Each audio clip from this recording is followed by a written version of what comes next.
Yo, my man, Renee, what's up? Good, thank you. How are you doing? Doing good. Doing really good. Long time Nice. no talk. Absolutely. The discussion that we had before on fitness, I got some really good feedback on it. So I figured I had another subject or topic that I wanted to talk about today and just kind of get your input on it and have our little dynamic back and forth because I feel like we could pull some useful stuff out of it. Would you be down to like talking about a topic that came up here recently? Yes, sounds very interesting. Okay, cool. So uh, we'll just dive right into it, I think. Or do we need to do any kind of intros here? No, I think let's dive right into it and see what topic your members and your community is working with as of okay, now. cool. Yeah. So I feel like this is a video or a post or audio, whatever, for someone who is kind of starting out on their real food journey, or maybe they just joined the SHT or they're doing one of our progressions. I mean, actually, a couple of questions that come up with some clients and some people that are in their current progression. And it's something along the lines of when they start this real food journey and they start to experience some discomfort, like some low energy levels, some headaches, some nausea. It's like uh, they're wondering, is this normal? Am I doing something wrong? Do I need to push through it? Is there things that I should be or could be doing a little bit different or better? And so I want to maybe just address that and explain what is possibly happening, and then some things that we might want to consider doing to kind of ease the process or mitigate the process, or something along those lines. Maybe some solutions. That sounds great. Great, and I can relate to that. When I first Oh had yeah, you can. oh my gosh, when I first wanted to cut down on sugars and carbohydrates in general, I failed at least 3 or 4 times because I felt so miserable doing it that Hmm. I told myself, this can't be healthy. Like me feeling so tired and I had headaches and I was suffering so much. I thought, this can't be healthy. So I stopped every time. Hmm. Yeah. Yeah, it's like because you want or you expect when you make these changes that you're just going to see all these great things happen, right? And then you get these things that don't feel very comfortable, and then you start to question, am I doing the right thing? You know, That's exactly it. or maybe even start to rationalize, my old way of doing things like made me feel a little bit better, so maybe I need to go back to what I was doing, or Yes. something like that. Why is this supposed to be a good thing when I feel much worse than before? Yep, That, yep, that, yep. that's the conversation I had in my mind. Hmm. Absolutely. Yes. Yeah. So I assume, did someone reach out to you with that specific problem, or where did you pick up that challenge? Oh yeah, yeah. So, well, we've talked about how sometimes it's useful to kind of document what's actually happening. So, I feel like sometimes I have these waves of consistent themes with clients and people going through progressions. So the same kind of topic keeps popping up, and so yeah, I had someone reach out not too long ago, and she was transitioning into doing better, but she was having super low energy, and she was having these migraines that were being triggered, um, and I kind of hypothesized that I think the migraines are getting triggered in response to some blood sugar handling issues, and sure enough, that's kind of what came out of it. And then at the exact same time, I had a client that was, just kind of like trying to make it through her first, I think it was like maybe 3 or 4 weeks of just eating real food, doing things a little bit differently, changing her carbohydrates in the space, and same thing. She had low energy, fatigue, and just really questioning, like, am I doing the right thing? Am I on the right path? And so, of course, we had these conversations, but I felt like that would be a really good jump off point as far as, talking about their experiences and what was actually happening, and then maybe finishing with where they're at and some solutions for everybody. In your experience, how soon after we start to change our diet can these symptoms come up? Oh man, I mean, it's different for everybody, but I think almost immediately, right? So as soon as someone starts to make a change to what they're doing, even if it's in a good direction, a lot of people for those first few days, it's like, it's almost like they're in a fog or something. I mean, isn't that your experience? Like it's almost right away. Interestingly, in my practice, I gave up my practice just to be open about it. I don't Mm-hmm. practice nutrition anymore, but I had a lot of athletes, mostly in the boxing and MMA kind of divisions. Mm-hmm. And interestingly, the fitter, so the better in shape someone was, the later the symptoms would emerge. Oh, wow. That's So the interesting. It's almost like more, they powered through it in the beginning or something like that. yes, and I saw that throughout the board that people who seemingly were performing very well and on a high level, they came to me sometimes even after a week, sometimes even 10 days after we started to change things up, that they started to complain. And other, like more general folks, would suffer like early on, like you said, like early, like right away. Yeah, relatively immediately. Yeah, wow, that's really interesting. And then I'm sure within that too, there's like anomalies, right? There's some people that, I mean, I'm thinking about one of my clients right now. It wasn't until a couple of weeks into it. Initially, it was like, oh my gosh, this is the best way of eating ever. I feel so great. And then, a couple of weeks into it, it's like, why are things changing now? Like, why don't I Yeah, feel as good as I did right in the beginning or something like that? yeah, yeah, Yeah. So do we want to talk about uh, what's happening there? Like what we think is happening there yeah. before That'd we be get very into like some interesting. solutions? Like, Okay. yeah, please let us know. That'd be very interesting to hear. Well, the way that we teach eating food, I mean, we always try to work with our people and just get them to understand the purpose, the point, like what's the point of eating, right? Like, so in our world, and I'm sure you're pretty familiar with this and you probably agree with it, although you may have a different way of explaining it or talking about it. The reason we're eating food is to give the body nutrients. And we're also looking to get energy from food, but in a specific way, because ultimately we're trying to get the body to learn how to be a fat burner, right? And so the way that we do this when people come into our way of eating is we focus on eating real food and we have our definition of food, but then also the carbs change, right? So we go from, whatever the carbs were that we were getting before, which for most people is probably like a little bit more refined and processed carbs and standard American diet type stuff, breads and pastas and things. So we're moving into real food carbs, which for us would be like fruits and potatoes and sweet potatoes and rice and things like that. But then we're changing the type of carb. We're asking them to kind of reduce the amount of carbs they're consuming, which is a big difference from what was happening before. And then, one of our initial recommendations is to get people to stop grazing and snacking all day. So I feel like there's this convergence of a change in the type of carb, a change in the amount of carbs, and then also this space or this not eating or not snacking that people just aren't used to. And so, the body's adjusting, like it's adapting to this new way of doing things, and it's trying to rewire itself to make energy in a different way or figure out how to do that. Does that sound consistent with the way that you experience things and explain things? Yeah, that makes completely sense. Like I would summarize in a way that every change during a first phase is more complicated and requires more work. Even a change towards better goes through an initial phase of it being like more challenging.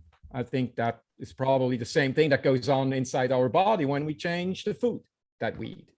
Yeah, for sure. And you're saying that like at every level, there's a relative adjustment too, right? Yes, So once you yes. adjust to one thing, then you change things again, and now you have another adjustment to go through, maybe. Wouldn't you say, like with Yeah, everything in absolutely. life, when we change a routine to something new, that requires more effort in the beginning until it becomes the new routine and things start to go smoothly. Yeah, for But sure. I And then would you agree with what we're saying, like as far as like the nutrients piece, and we're trying to make energy in a different way? absolutely, Cool. Yeah. absolutely, yes. I think I would totally agree on that. You bring in different raw elements that probably require different processes to be digested.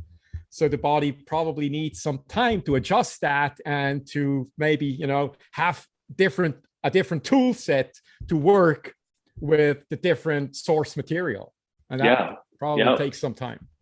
Yeah, it takes time. And then we were talking about this before we got on about how it just because it's uncomfortable doesn't mean that you're doing the wrong thing, right? Like if I worked out for the first time in years and I got really sore from it, it's not that the working out was necessarily a bad thing. It's just that I'm not used to it. But if I commit to it regularly, then I start to adapt to it. So I have to go through this kind of adaptation process. And I think, keeping in mind too, ultimately, when we talk about like, what is it we're trying to do? We're eating for nutrients. We're trying to get the body to make energy in a different way. And the reason that we're doing that, and that I want our people to understand, and that they definitely experience as time goes on, if they're persistent, is that we want some freedom from this old way of doing things. Like most of us come into this and we're obsessed about meal timing and snacks and eating every 2 or 3 hours and having a certain amount of, specific foods and things like that. We're used to being very, very neurotic. And ultimately what we want from this way of eating would be something that's a little bit more intuitive. And, because we're giving the body what it needs and we're making energy in a more appropriate way, then we have more consistent energy levels. And, we're not ruled by timings of foods and amounts and things like that. It's a little bit more liberating. You know what I mean? Yeah. So I think most of us, our veterans, kind of settle on like a 2 meals per day, no snacking regimen. But people coming into this brand new, they get a glimpse of, or they hear something about the way that they're supposed to be.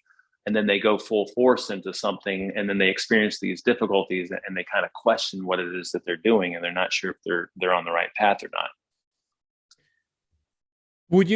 That brings up a question in my mind. And you previously talked about food.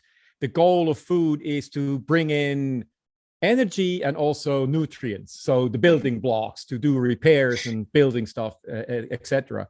But also the fuel part of it. Mm-hmm.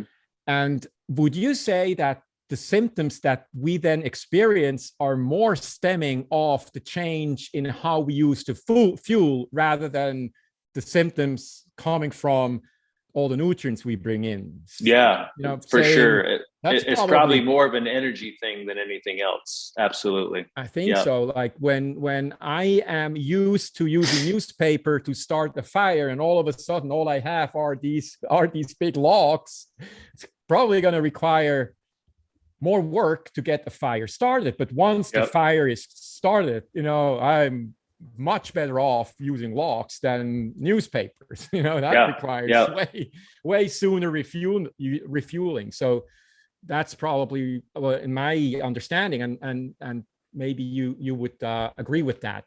I think so. I love that. It's more of the transition to making energy in a different way and from a different source than anything else.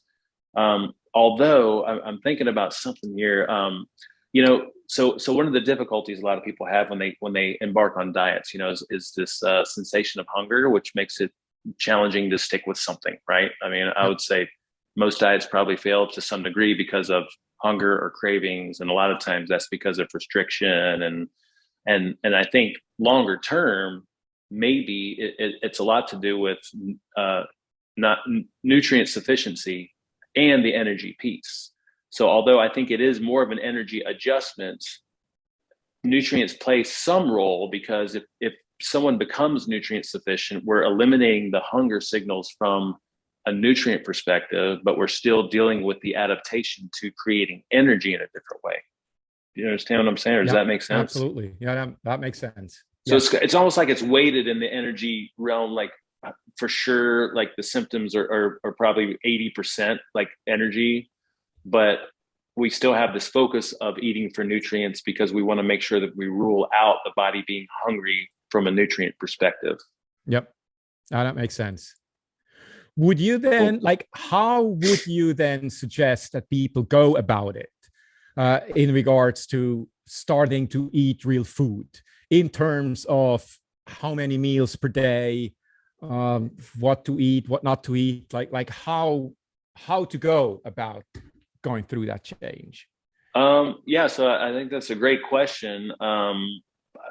Just in my experience, although some people like to come into this stuff like as hard chargers, I think for most people, even though, again, we get these glimpses and we hear, and I know that where I'm at in my journey is very different from where other people. I've been doing this like 10 years, right? So if you follow my Instagram or you hear me in casual conversations or even when I'm in front of people, like you get these glimpses of what I'm doing and maybe what some veterans are doing. And sometimes I think people unintentionally kind of feel like, okay, oh, so that's what I need to be doing. But what I usually encourage in the beginning is, we got the rest of our lives to tinker with this, right? And there's no reason to like go from 0 to 100 right away.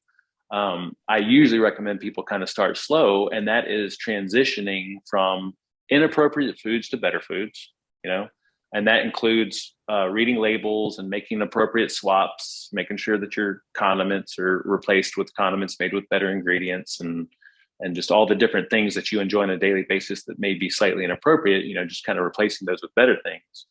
And then for most people, I think, and tell me what you think about this, I think 3 meals per day, no snacking, and making sure that you have a little bit of real food carbs with those main meals is a really good first transitional step, because you're getting this balance of, you're getting 3 punctuated meals, which means 3 opportunities to give your body a little bit of energy from food throughout the day. But because we're also recommending no snacking in between those 3 main meals, we're still doing the work as far as creating a little bit of space and giving the body some time to learn how to maybe make energy in its own or tap into fat stores or something like that. But by not going so extreme as to pull out the carbs at a meal, we're still making these people feel good as they're going through this process. So I think that's a really good first step. What do you think about that? Absolutely. I think that's a great plan. Keep some carbs in, maybe choose, as you said, real food, just better quality of carbs, and then maybe start to train your body on these certain feeding times, like 3 meals roughly at the same times every day. I think that's a great plan on how to program your body, how it will receive those nutrients and that energy, and so the body is able to adapt to that. And Yeah, I think I it's love great. that. There's a little bit of an expectation, right? And then once I get used to that, because there's going to be an adjustment, even just going from, some other way of doing things to 3 meals per day with carbs at every meal, right? Some people Yeah. are just going to feel off from that. Yes. But then if I hear what you're saying is, then I can get comfortable with that and feel good from that. Yeah. And then the next step might be to pull carbs away from one of the meals, or to pull back on the carbs overall, or something like that. Yeah. Because one interesting observation I had is when I first started to skip meals. And what happened is that I skipped lunch. So, of course, I was hungry at lunch, as I always are. Mm-hmm. But most interestingly, hunger disappeared after 2 o'clock. So that showed me, if I teach my body that there's something floating around every day at noon, it's preparing for that, and it lets me know it's noon, you should eat something. Yes. But even if I don't eat, that goes away, because I never ate at 2 or 3 o'clock in the afternoon. So that gets to show you can program your body into a new That's right. pattern that then supports you. So if someone is used to snack in between all the time and stops snacking, that could lead to uncomfortable feelings, because that's not something your body's used to. But you can start to train your body into leaving you alone with the Yep. cravings, because it learned after a time, oh, this is not there's nothing around between noon and whenever you eat dinner. Yeah. So you're saying, in your journey, like, because you were used to having lunch and you stopped having lunch, by the time you got to lunch, your body was like, hey, where the hell's lunch, right?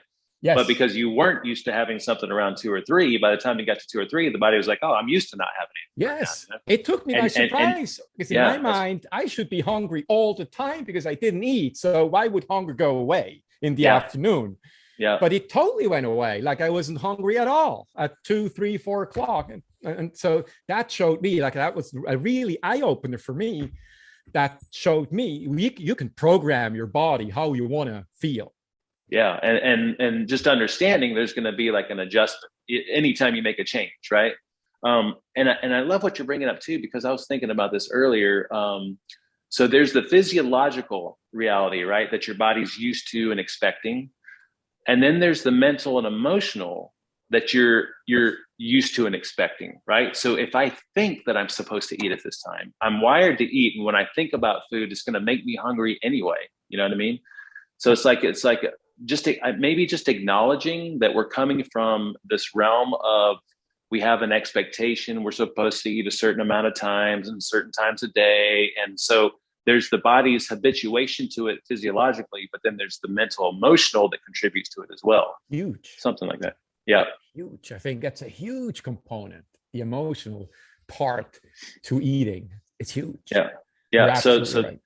so then we come back to, like, if someone's beginning on their journey, first of all, just starting out with the 3 punctuated meals, a little bit of carbs at each meal, until we get kind of used to that. And then we can start to pull things away or experiment with pulling back on carbs, pulling carbs out of a meal or something along those lines. Just understanding that when we do that, like you just said, if the body was used to it, then there's going to be probably a slight adjustment as we go through that. It doesn't mean there's anything wrong with it, right? Absolutely. Yeah, that's how I see it. Yes. Yeah. Cool. And then I would say then the final step would be, after pulling back on carbs, you could experiment with pulling back on a meal, like maybe just taking a meal out of the picture and tinkering with that. So it's almost like we could say you start with the meals and carbs at each meal, then you pull back on the carbs, and then you can pull back on the meal after you pull back on the carbs. I don't know if that's a good thought process. No, absolutely. It's first change things to eating real food and give it a structure that makes sense. 3 meals per day. And then you start to further adjust. Once that feels like your routine and it feels easy to do and natural to do, then you probably can go and apply the next step, whatever that is, depending on one's goal and needs. And yeah.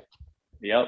Yeah. And then probably, based on what we're saying here, be prepared with an expectation that, like, if I experience some transitional difficulties, like with, like some low energy or some nausea or some headaches, it's not that it's necessarily wrong what I'm doing, but just to be present and aware with it, and maybe have a backup plan, like have some snacks planned or something like that. Right?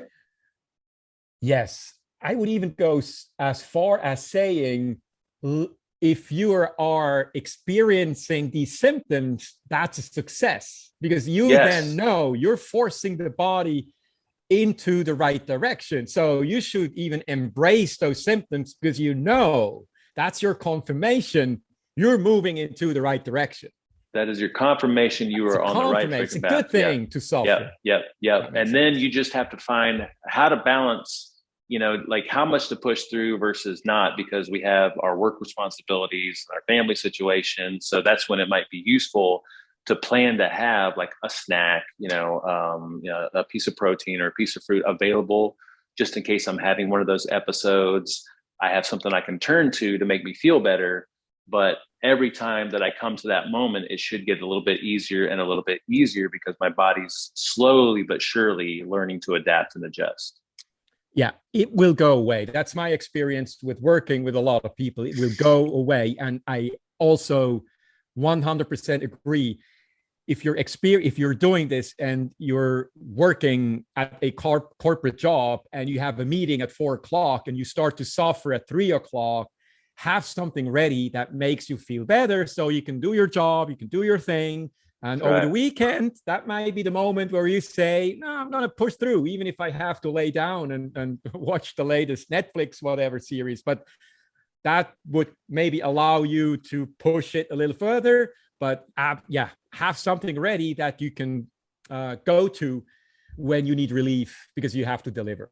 Yeah, don't push through at the expense of, like your job suffering, or just being like super, difficult to be with around the family or something like that. But maybe constantly kind of nudge that boundary just a little bit. Maybe we could summarize it in a way that have something ready and use it when symptoms start and you just need to go them away.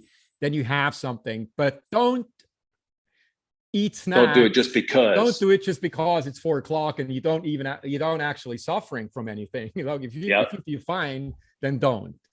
Yep. Absolutely. And if people, tune into themselves, I feel like that is the natural progression, right? If you're eating nutrient dense foods and you're eating carbs from real food sources and you're mindful about the amounts, I think naturally most people, I have a lot of my clients will come to people in progressions that will say, hey, I just don't feel like eating. Do I have to eat now? It's like, no, that's actually exactly what you want.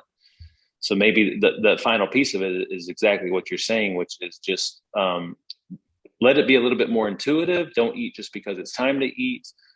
Eat when you feel like you need to, but maybe just be consciously participating in that process and kind of pause and be like, am I really hungry? Am I feeling some symptoms, or am I just habituated to it and I've just thought about it and therefore that's what I think I need to do, or something like that?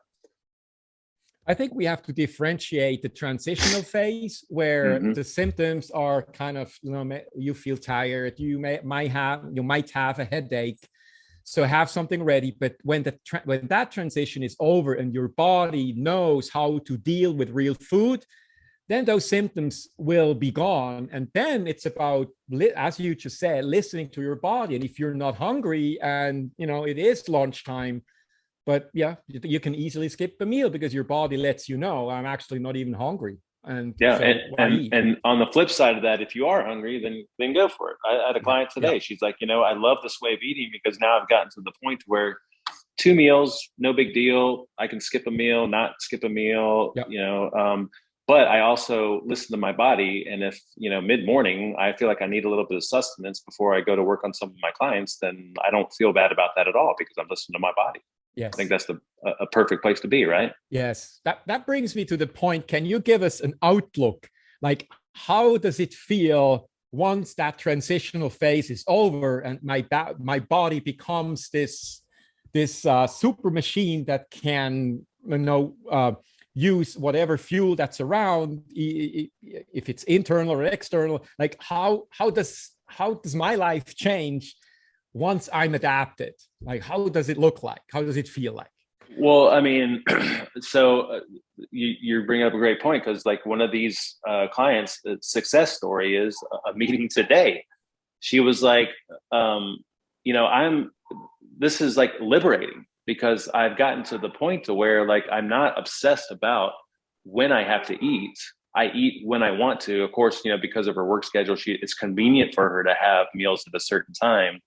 But she's like, it's so liberating not to be stressed out about feeling like, where's my next meal going to come from? What am I going to eat? What am I going to do for the next meal? Because in the past, she was so worried about, not feeling good and missing her meal timing or something like that. So I think what people can look forward to is when you become nutritionally sufficient and metabolically flexible and adaptive, it's like you have this ultimate freedom. It's like meal timing is almost irrelevant.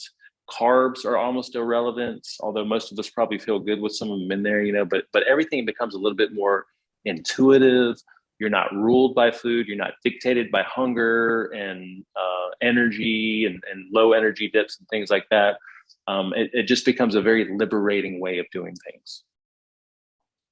That sounds awesome. And it's what I experienced. It's the freedom. Yeah, I can leave my house and I can either go on a 6-hour bike ride or I can go and hop on a plane, and I don't have to worry about bringing snacks or crappy airport food. Yeah, because I know I can be without food for a long time, and I still function, and it's just liberating, as you said. Yeah. Now to get there, like we said, like you got to it's almost like you got to put in the work, right? And probably if we were to just summarize everything we just talked about, as you as you make a transition from one thing, one way of doing things to something that's different, even if it's a better thing, you have to expect some transitional difficulties or adaptation. But to mitigate that or minimize that, maybe starting out, don't go too fast, too strong, like 3 meals a day, no snacking in between, a little bit of carbs at most meals. Once you get habituated to that and your body gets used to knowing when it can expect some food and energy, then you can start to experiment with pulling back on the carbs a little bit, and eventually maybe even pulling back on a meal or skipping a meal until you get to the point to where it's kind of clicked and you're like, hey, I feel way different, and I can be a little bit more intuitive and flexible with this and have some fun with it. Sounds great. Yeah, that's exactly how I would suggest people do approach that change. Don't force it, but be prepared. Yeah, and then just have a backup plan just in case, especially if you got like an important meeting or something like that. Just to have some things available, maybe not in plain sight, but available just in case you have a moment where you need something. What would you, just to wrap things up, but what would you suggest? What could these things be that someone could have on the side just as an emergency snack? Well, I think what might be preferable, well, real food for sure, right? So the client that I was talking to today, her favorite thing to have available for a mid-afternoon potential slump, where she doesn't have them that often anymore, would be like a piece of fruit, or a piece of fruit with some nut butter or something like that. But then she was asking me, she's like, is that the best thing, or is there something better? And I think anything in the real food realm would be appropriate, but probably the more that we can reinforce nurturing the body's ability to use fat for fuel, which means probably gravitating more towards the protein and fat-based things versus the kind of carby things, might be helping us move ourselves along that path of the ultimate goal of getting the body to be like, kind of a fat burner and metabolically flexible. But maybe bigger picture, being easy on yourself, as long as it's real food, I mean, that's going to be a big win. What do you think? Yeah, same here.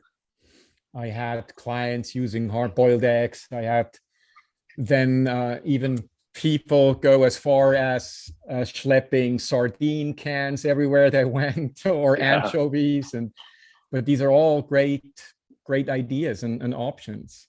Yep. It's almost like anything that you eat is going to give you a little bit of boost in energy. But yeah, I think ideally it's going to be something protein or fat based, but I mean, some fruit's totally fine too. If all you have is a Starbucks and they sell bananas, hey, it's not the best deal, but if you need to go through that meeting somehow, it's better than, chips or whatever that could be around. Yeah. Yep. Absolutely. Yeah. Cool. I think that was great. Anything that we missed? Anything that we need to?